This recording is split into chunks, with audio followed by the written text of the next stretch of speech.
자, 37번 부동산 정책의 공적 개입의 필요성. 자, 여러분이 정부에 있어서 시험 문제는요, 우선 정부가 왜 부동산 시장에 개입을 하느냐, 이 개입의 뭐죠? 이유, 근거, 필요성. 자, 이런 지문들이 우선 출제를 많이 하잖아요. 자, 그러면은 틀린 것을 묻는데, 정부가 부동산 시장에 개입을 하는 논리에는 부의 외부 효과 방지와 우리가 공공재 공급 등이 있습니다. 자, 우리가 예를 들면은 이 시장에서 어떤 요인에서 자원이 비효율적으로 배분이 이루어지는 상태는 시장의 실패인데, 이 시장의 실패를 보완하기 위해서 개입을 하죠. 이때 시장 실패의 원인 중에 우리가 공공재가 있거든요. 공공재가 존재하는데, 나중에 또 이제 배울 거예요. 또 외부 효과가 존재하는 경우, 또 정보의 비대칭성, 독점이나 과점 같은 불안정 경쟁 기업이 존재한다든지, 규모의 경제가 작용을 하고 있다든지, 이게 원인이죠. 그래서 관련되어 있는 게 1번 지문이고, 2번 부동산 시장은 불안전한 정보. 불안전한 정보는 아까 얘기했듯이 정보의 뭐죠? 비대칭성. 정보의 차이가 있다. 정보의 차이가 있다는 거죠. 비대칭성. 공급의 비탄력성. 공급이 어렵다. 공급의 비탄력성으로 인한 수요, 공급의 시차로 인해서 시장의 실패가 나타날 수 있습니다. 맞는 지문이고, 정부는 토지를 경제적 효율적으로 이용하고 공공복리 증진을 도모하기 위해서 용도 지역 지구재를 활용하고 있다라는 거, 용도 지역재에 관련했죠. 정부는 주민의 편의를 위해서 공공재인 도로, 공원 등의 도시계획 시설을 공급을 하고 있습니다.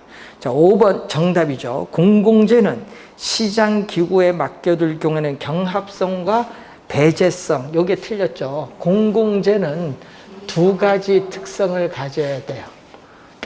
두 가지 특성. 소비에 있어서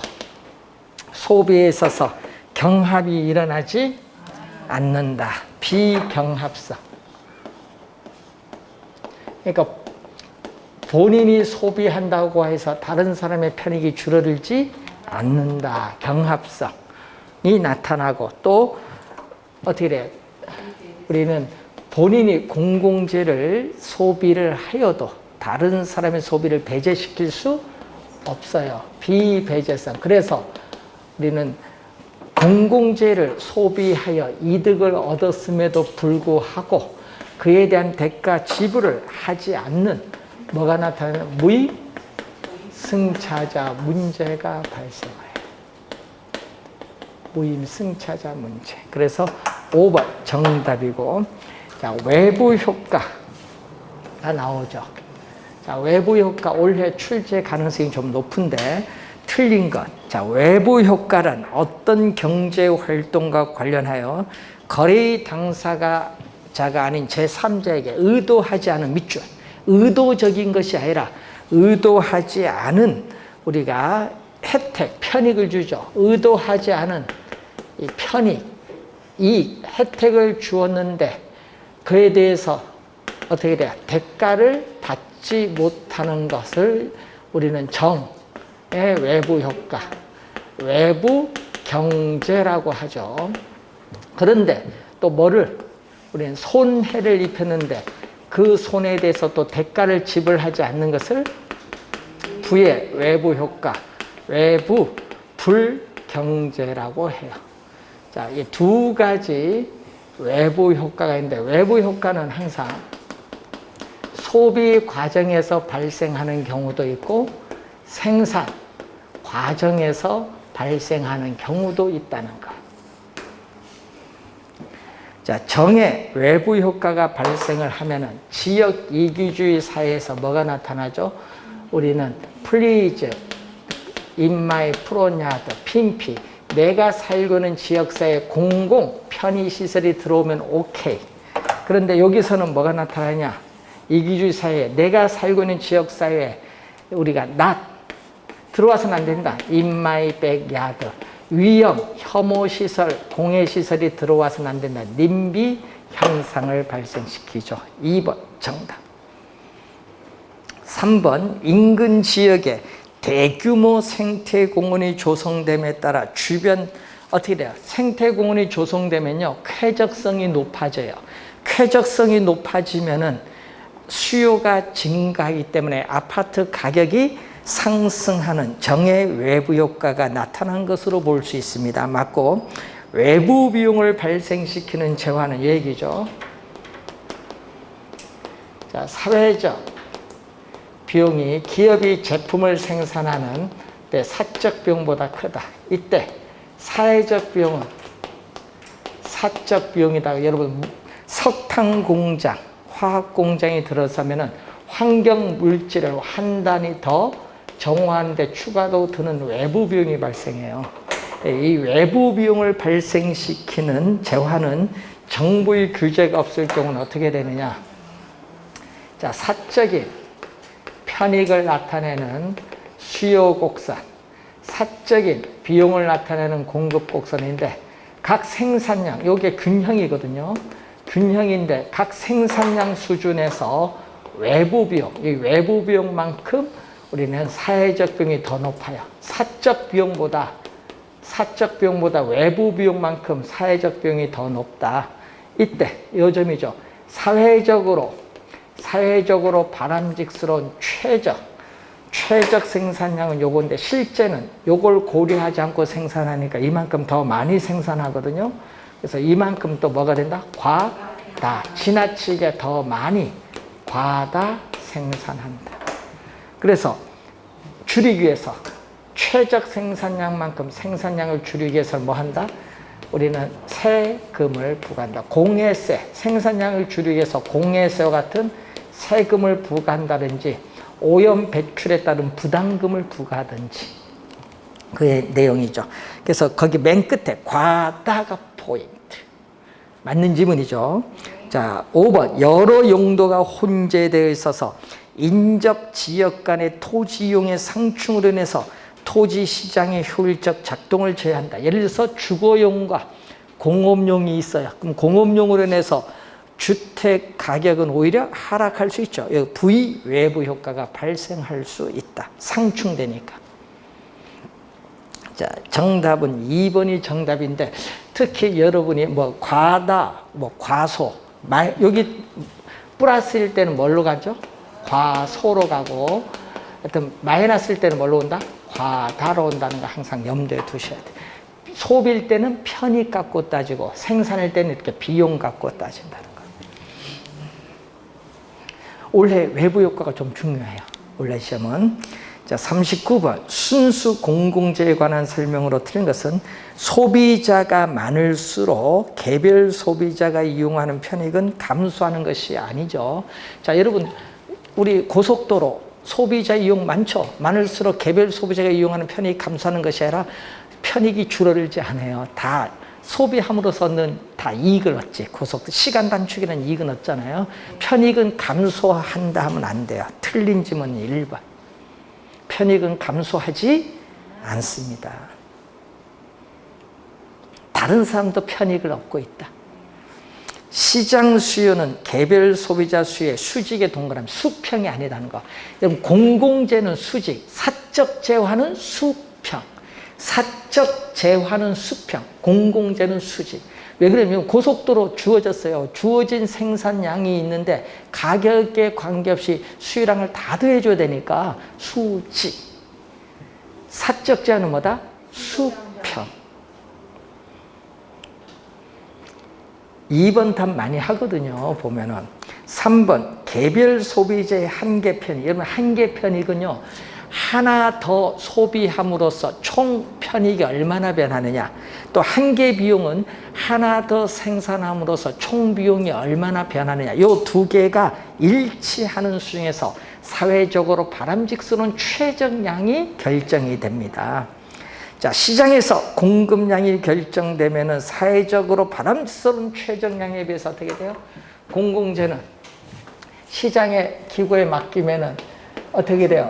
우리는 수익자 부담의 원칙에 따라 여러분에게 비용을 부담시켜요. 그러면은 여러분은 공공재가 속으로 필요함에도 불구하고 밖으로 선호도를 표시를 안 해서 사회에서 필요한 양만큼 적게 생산이 되니까 과소 생산 공급되는 경향이 있다. 과소 생산 공급되는 경향이다. 과소가 포인트.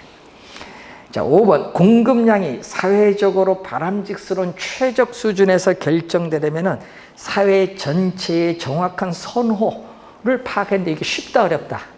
어렵지. 왜? 선호를 표시하면은 어떻게 돼? 비용 부담하세요 할까 봐. 그래서 이게 어려운 거예요, 공공재. 자, 40번. 작년에 세 문제에 걸쳐서 나왔어요. 올해도 중요합니다. 정부의 직접 개입인데, 자, 시험 문제에 또 중요합니다. 정부에 있어서의 시장 개입에 있어서의 방법. 자, 올해도 작년에 세 문제에 걸쳐서 나왔거든요. 중요하죠.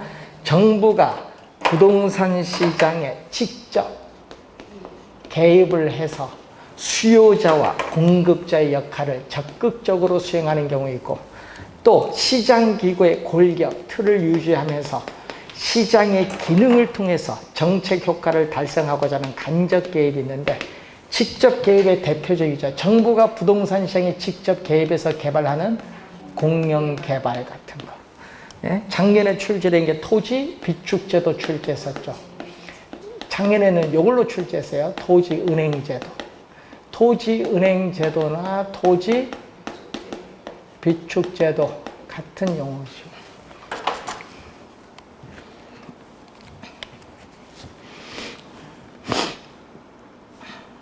자, 토지 비축제도 직접 개입인데, 여러분 개발부담금 주의해야 됩니다. 여러분 개발부담금은 직접이 아니라 간접이라는 거 시험에 나오면 잘 틀려요. 개발부담금을 부과하는 제도, 하여튼 부담금이 나오면은 간접 개입. 자, 2번 정답. 토지를 수용을 한다든지 토지를 미리 매입을 한다든지 수용제도, 선매제도, 이것은 뭐다? 직접 개입. 2번 정답. 자, 최고 가격제도. 여러분은 우리 가격 통제 중 최고 가격제 두 가지가 있어요. 임대료 규제, 분양가 규제는 직접 개입. 정부가 부동산 시장에 직접 개입해서 가격에 인위적인 규제를 가하는 거예요. 직접 개입. 조세, 세금을 부과하는 것은 뭐다? 간접. 세금 부과한다든지 임대료에 대한 보조금 지급, 요거는 세금, 보조금은 간접 개입.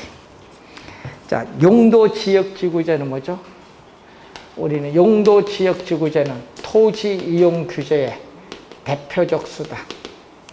예? 토지 이용 규제의 대표적 수단으로서 지역지구제, 또 개발권 양도 제도. 개발권 양도 제도는 현재 우리나라에서 개발권 양도에 관한 법률이 없거든요. 시행 중이 아니다는 것.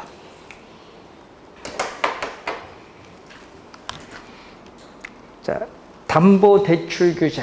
자, 금융상의 금융기관을 통해서 규제하거나 지원해준다. 뭐를 통해서? LTV, DTI. 작년에 두 문제에 걸쳐서 나왔죠. 요 간접개입. 행정상 지원, 토지 정보 체계를 창출해서 제공해준다는 행정상 지원해주는 것도 간접개입.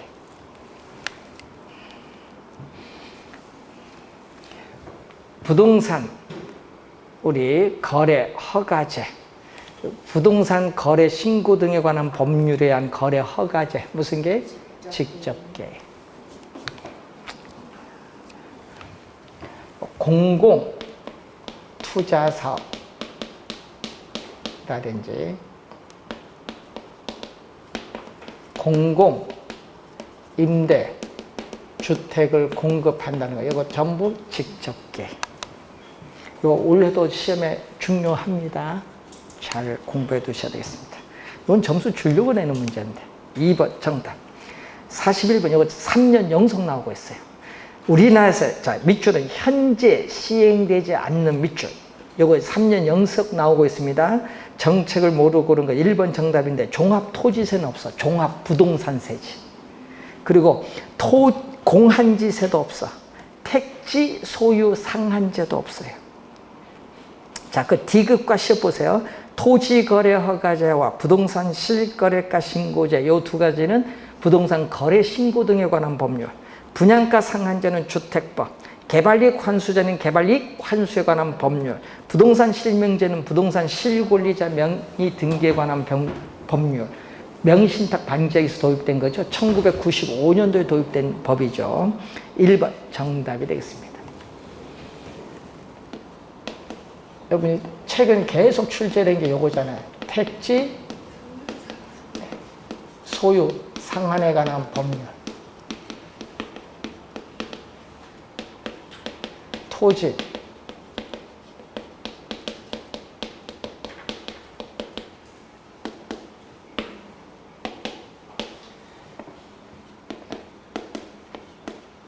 택지 소유 상한제 토지 초과 이득세 이것은 위헌 판결로 폐지. 자, 위헌 판결로 뭐다? 폐지가 됐어요. 폐지가 돼서 현재 시행 중이 아니다. 현재 시행되고 있지 않다. 꼭 기억을 해야 돼요. 1번 정답. 3년 연속 나오고 있죠. 자, 42번 부동산 정책에 관한 설명 중 틀린 것. 자, 주택법에 의해서 주택법에 의해서 투기 2년 전에 또 출제했었죠. 투기 과열지구로 지정합니다. 그러면 투기 과열지구 안에서 사업 주체가 건설 공급하는 주택의 입주자로 선정된 지위에 대하여는 전매 제한 조치를 취할 수 있다. 분양권 전매 제한 조치가 있습니다. 자, 토지 선매는 어디서? 부동산 거래 신고 등에 관한 법률이죠. 자, 토지 거래 허가 구역 내에서 토지 거래 계약에 허가 신청이 있을 때 공익 목적을 위하여 사적 거래에 우선하여 국가, 지방자치단체, 한국토지주택공사 등이 그 토지를 매수할 수 있는 제도, 개념이 나와 있습니다.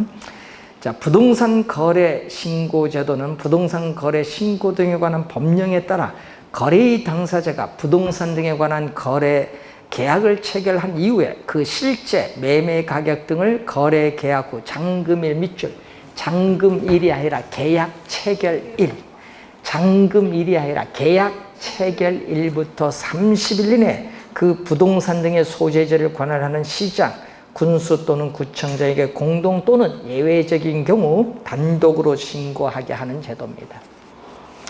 자, 4번 토지 적성 평가 제도는 토지에 대한 개발, 보전의 경합이 발생했을 때 이를 합리적으로 조정하는 수단을 말합니다. 자, 토지 거래 허가 구역은 토지의 투기적 거래가 성행하거나 지가가 급격히 상승하는 지역과 그러한 우려가 있는 지역을 대상으로 한다. 토지거래 허가 구역 지정은 어디? 부동산 거래 신고 등에 관한 법률에 근거합니다. 자, 43번 토지 이용 계획과 용도 지역 지구제에 관한 설명으로 틀린 건데, 자, 토지 이용 계획은 말 그대로 계획이죠. 그러니까 법적 구속력이 없어요. 이 계획 자체는 법적인 구속력이 없다. 그런데 이 토지 이용 계획의 내용을 실현시켜주는 수단인 지역, 지구제는 국토의 계획 및 이용에 관한 법률에 근거하기 때문에 이건 법적인 구속력이 뭐다? 있다. 말합니다.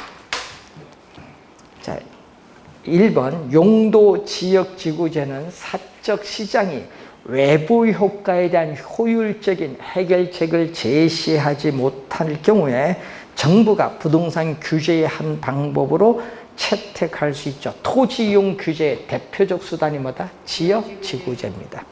자, 용도지역지구제는 특정 토지를 용도지역이나 용도지구로 지정한 후에 해당 토지 이용을 지정 목적에 맞게 제한하는 제도를 말하죠.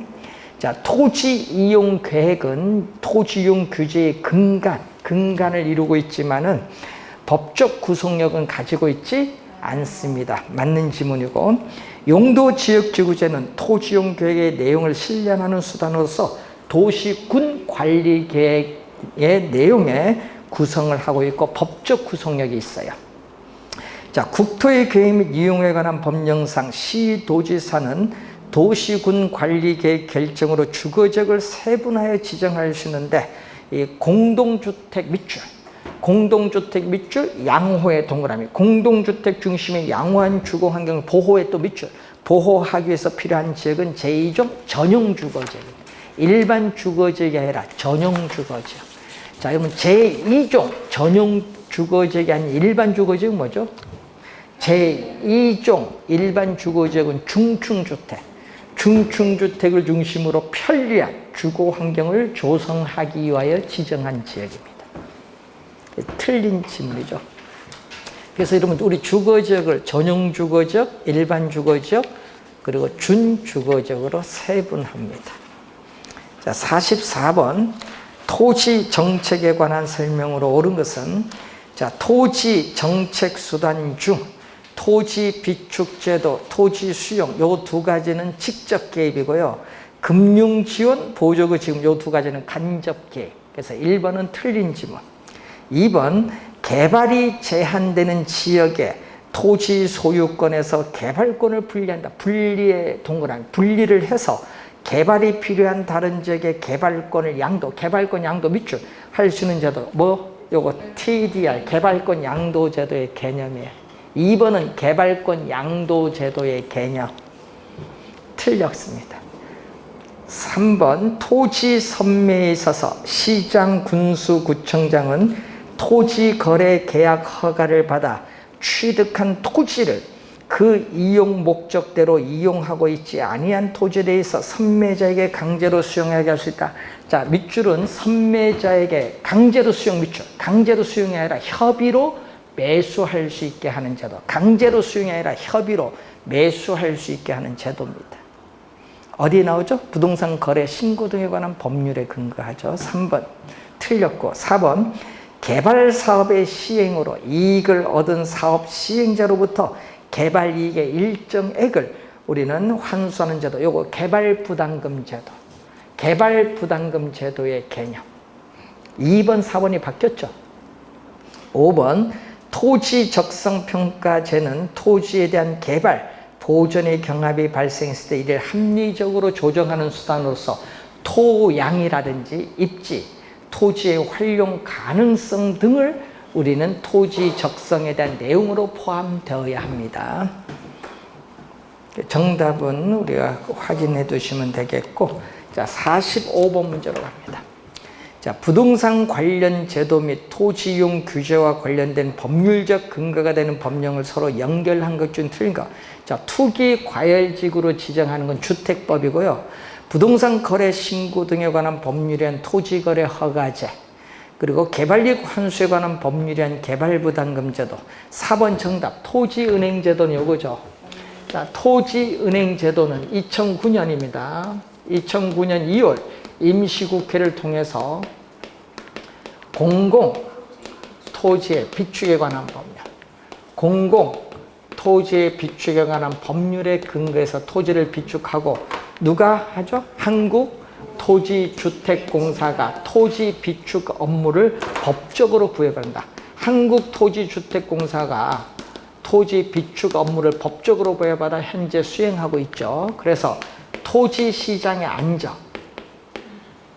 자, 토지 시장의 안정을 위한 수요, 공급 조절력, 자, 공공용지의 공익사업을 위한 원활한 공공용지 원활한 확보, 공익사업을 위한 공공용지를 원활하게 확보하기 위해서 공공개발용으로 뭐 하고 있다?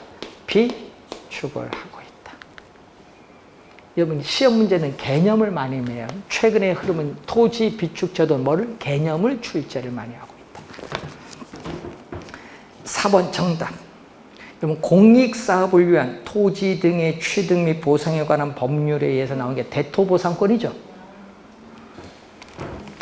자, 주택법은 분양가 상한제. 거민계약서 제도는 뭐죠? 거민계약서 제도는 부동산 등기 특별조치법. 자, 46번 문제로 갑니다. 다음 중 이런 문제 상당히 중요합니다. 이런 문제 나오면 여러분 잘 틀려요. 올해 이런 게 나오면 주의 많이 하셔야 됩니다. 다음 중 부동산 시장과 부동산 정책에 관한 설명으로 옳은 것은 몇 개인가? 자, 부동산 정책이 자원 배분의 비효율성을 오히려 악화시키는 거다. 자, 여러분이 정부가 시장에 개입을 했어요. 이 정부가 시장에 개입을 했는데 이 개입이 정부가 우리가 자원이 비효율적으로 배분이 이루어졌으니까 효율적으로 배분하기 위해서 시장에 개입을 했는데 이 시장 개입이 시장 상황을 더 나쁘게 만들어. 시장 상황을 더 악화시킨다. 예를 들면 또 이런 게 있죠. 주택 가격이나 토지 가격을 안정시키기 위해서 정부가 개입을 했는데 오히려 가격이 더 급등했어요. 이걸 뭐라고 하냐? 정부의 실패라고 해요. 그래서 여러분 첫 번째는 시장의 실패가 아니라 뭐? 정부의 실패라. 그러니까 시장의 실패와 정부의 실패 이해하는지 여부를 보는 거. 첫 번째는 정부의 실패입니다. 시장의 실패가 아니라 정부의 실패. 자, 2번. 작년에도 이거 출제를 했더니 많이들 틀리시더라고요. 연도 법령상 도입 순서를 비교하면 부동산 거래 신고제는 부동산 거래 신고 등에 관한 법률 2005년. 부동산 실명제는 명의신탁을 방지하기 위해서 도입된 거죠. 1995년. 어디가 빠르다? 실명제가 빨라요. 틀렸죠? 네. 개발 행위 허가제는 어디? 국토의 계획 및 이용에 관한 법률의 근거. 그리고 택지 소유 상한제는 어떻게 돼요? 요거 폐지돼서 현재 우리나라에서 시행되고 있지 않다. 그래서 또 틀린 질문.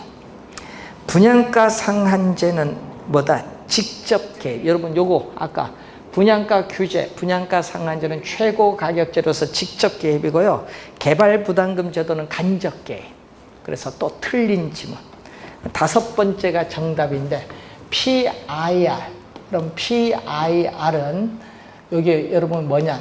여러분 소득 대비 주택 가격이 차지하는 비율인데 이 비율이 낮을수록 유리하다. 이 비율이 낮을수록 그럼 가구의 주택 부담 능력은 높은 거예요. 이 비율이 낮을수록 가구의 주택 부담 능력은 높다.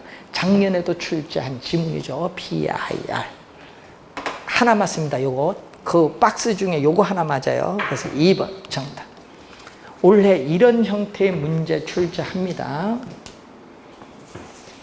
요거 이런 건 하나 모르면 틀려버리니까 이런 건 상당히 많이들 틀린다니 시험에. 그러니까 이런 게 보면 시간이 좀 걸려요. 문제 풀 때 보시면. 자, 47번 문제 갑니다. 한 재화의 시장 수요 함수와 공급 함수가 다음과 같다. 자, 정부가 시장 균형 가격보다 12만큼 낮은 수로 가격을 규제하라고 한다. 그러면 균형이 나오면 항상 균형이 나오면은 수요량과 공급량은 뭐다? 같다라는 거. 균형이 나오면은 수요량과 공급량이 같다. 수요량 얼마? 30 마이너스 2분의 1 P.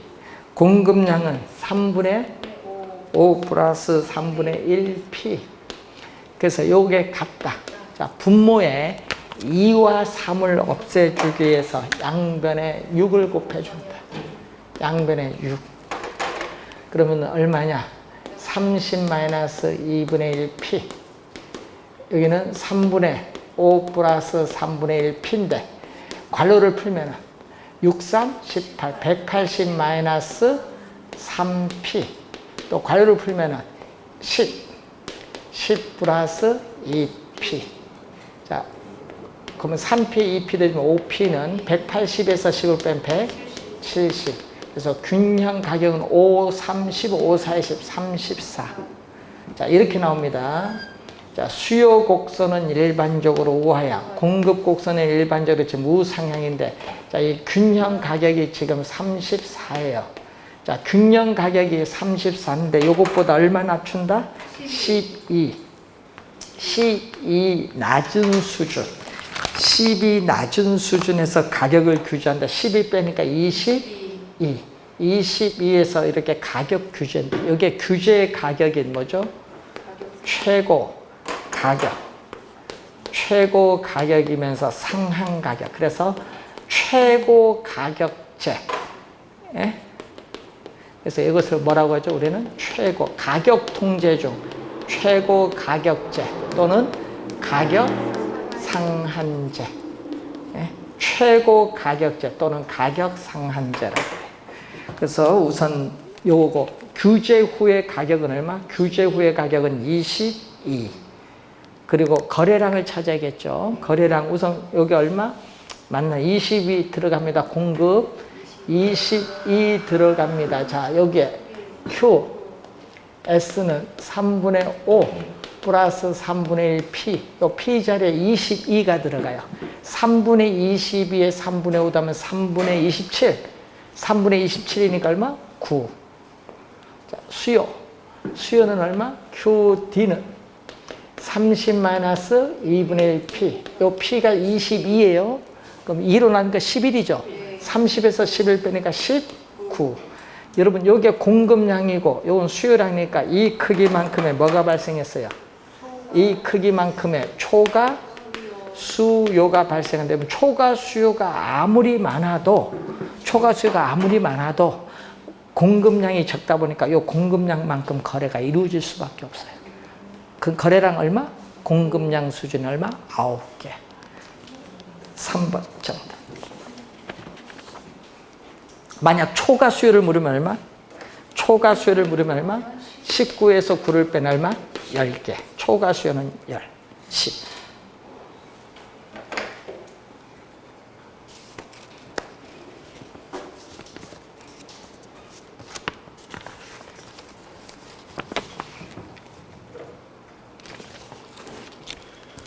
자, 48번. 주택 정책에 관한 설명으로 틀린 것은 정부가 이 시장 균형 임대료보다 낮은 수준으로 임대료를 규제하면 장기적으로 임대주택 수요량은 뭐하죠? 이렇게 임대주택 수요량은 증가하고 공급량은 이렇게 반대되는 현상. 공급량은 뭐다? 감소하니까 뭐 반대되는 현상이 나타나죠. 반대는 감소죠. 증가의 반대는 감소니까. 1번 맞는지 뭐. 2번 정부의 공공임대주택 공급은 임대료에 대한 이중가격을 형성한다. 자, 정부가 공공주택 공급을 할 때는 이 공공주택의 임대료, 공공주택 임대료를 사적 시장에서의 시장 임대료보다 뭐하게? 낮게 공급을 한다. 그래서 임대료가 공적 시장과 우리 시장이 두 개 있잖아요. 공적 시장과 사적 시장의 임대료를 서로 뭐한다? 달리 매기죠. 이중가격, 달리 매긴 이중가격을 형성을 하는데 문제는 이 임대료의 차액, 이 임대료의 차액만큼 정부로부터 임대료를 보조받는 것과 같은 효과가 있다. 그래서 이 차액만큼 주거비, 주택, 임대료에다 뭐가 있다? 보조 효과가 있다.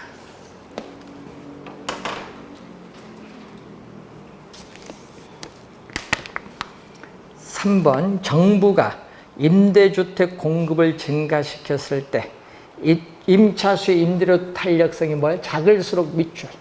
작을수록은 뭐다? 비탄력적. 자, 작을수록은 비탄력적.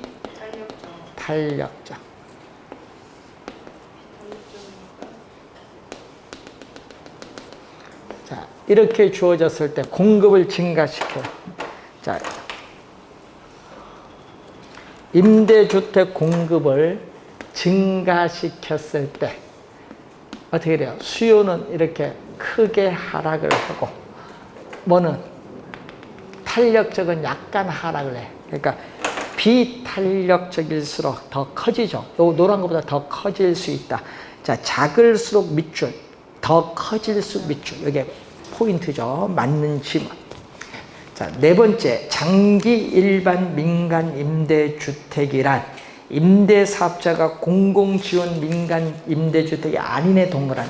아닌, 요걸 빼서 출제만 해요. 또 10년, 바뀌었죠. 8년에서 10년으로 바뀌었어요. 10년 이상 임대할 목적으로 취득하여 공급하는 민간 임대주택. 단기는 폐지됐어요. 자, 만약 시장 임대료보다 이렇게 시장 임대료보다 규제 임대료를 이렇게 높게 하면은 이미 균형에 도달했기 때문에 임대주택 시장에 아무런 영향을 미치지 아니한다. 임대주택 시장에 아무런 영향을 미치지 아니한다. 그런데 문제는 초과 공급이 발생한다니까 틀린 점. 임대주택 시장에 아무런 영향이 없다. 이미 균형에 도달되어 있는 상태니까.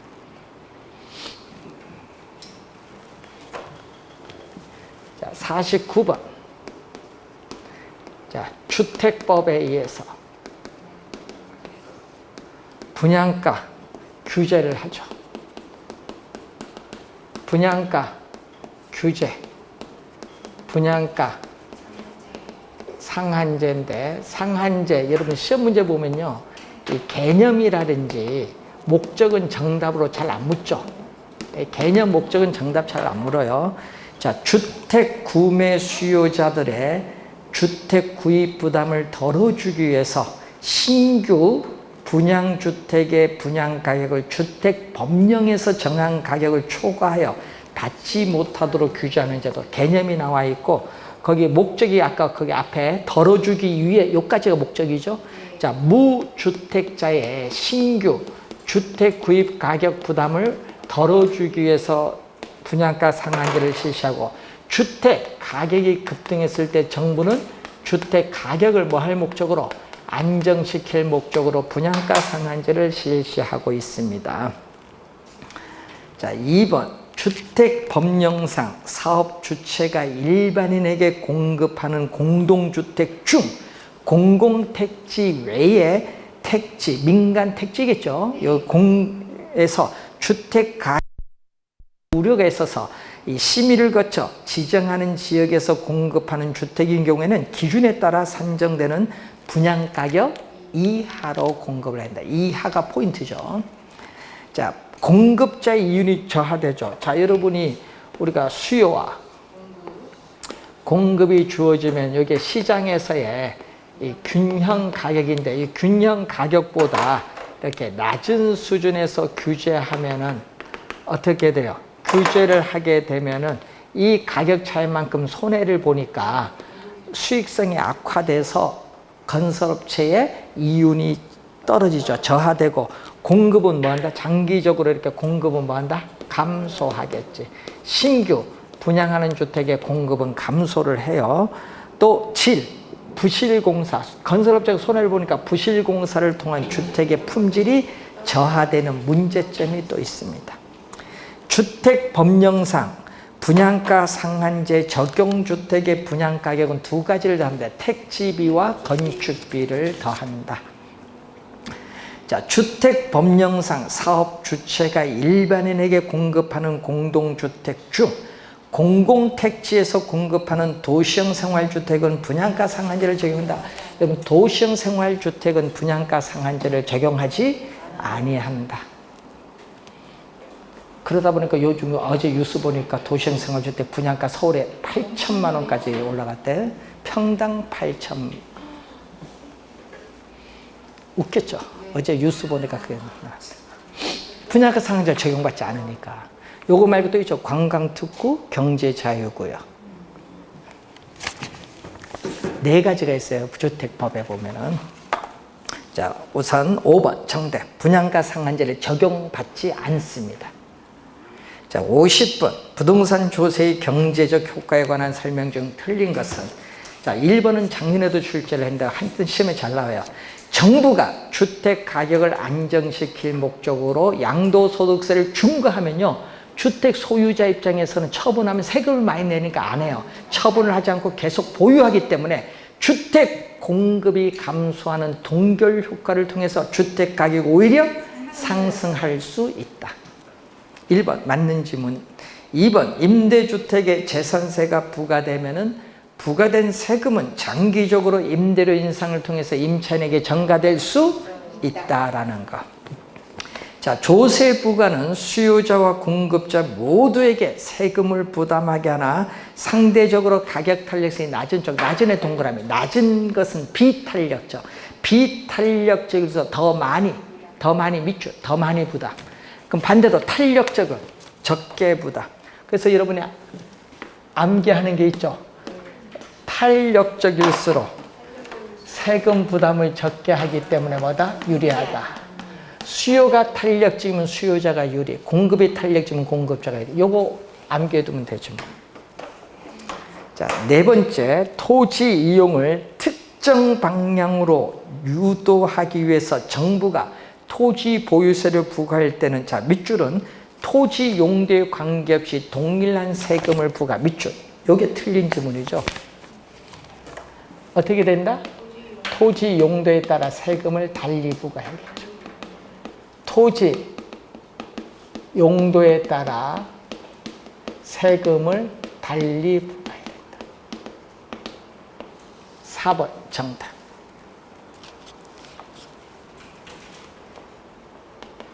자, 5번 토지의 공급 곡선이 완전 비탄력적인 직선일 땐 토지 공급이 고정되어 있어요. 자, 공급이 고정되어 있기 때문에 토지 보유세를 부과하더라도 이 세금 부과하면 공급량이 줄어들어야 되는데 이 토지 공급량이 변화가 없어요. 불변. 토지 공급량이 불변이기 때문에 우리는 토지 시장에서 자원 배분의 왜곡을 초래하지 않습니다. 이때의 세금을 우리는 뭐라고 하죠? 효율적. 이럴 때의 세금은 효율적인 세금이라고 하고요. 이때 우리는 토지세의 중립성이 나타났다고 한다. 이때는 토지세의 중립성이 나타났다. 중립성이 나타났다고 합니다. 자, 5번 맞는 지문이 되겠죠. 5번은 또 누가 주장했어요? 헨리 조지가 주장한 내용입니다.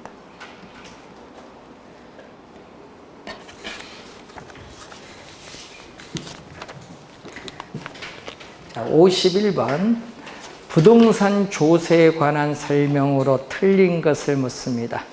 종합부동산세와 재산세의 과세 대상은 일치한다 하니까 틀린 지문. 자, 보유.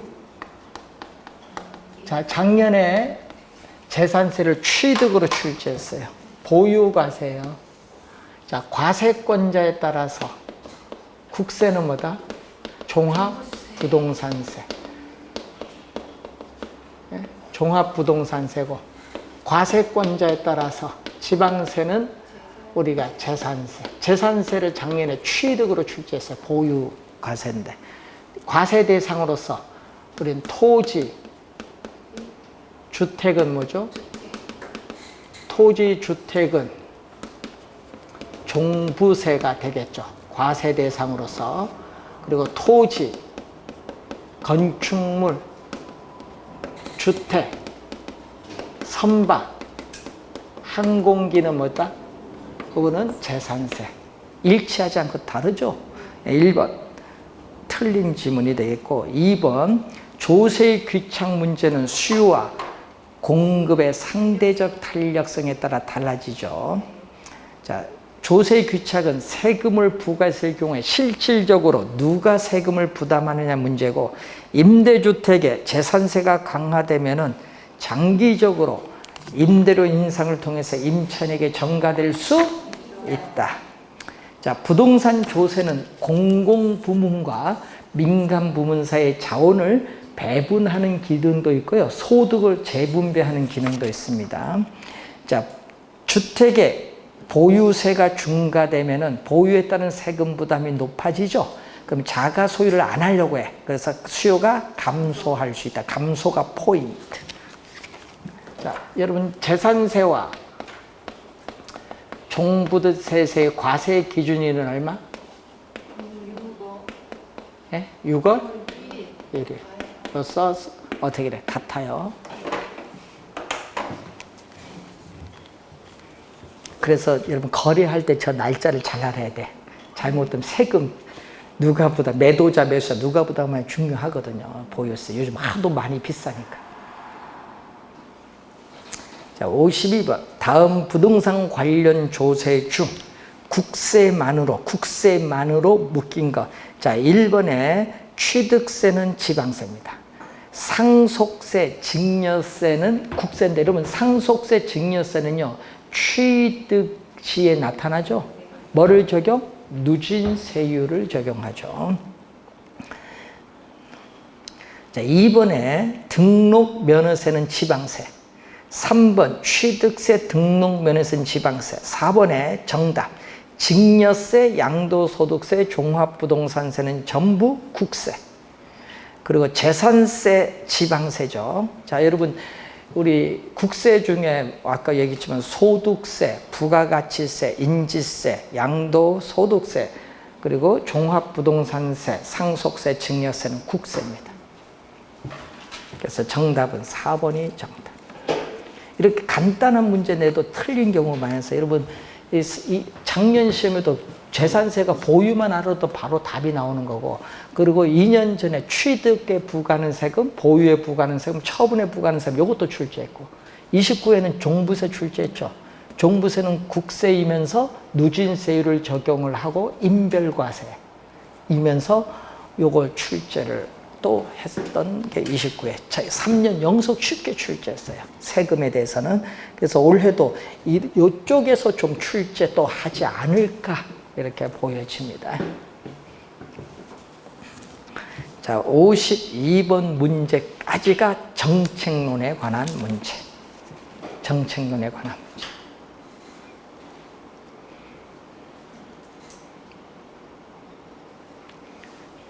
자, 53번부터 투자론인데 114번까지가 나와 있습니다.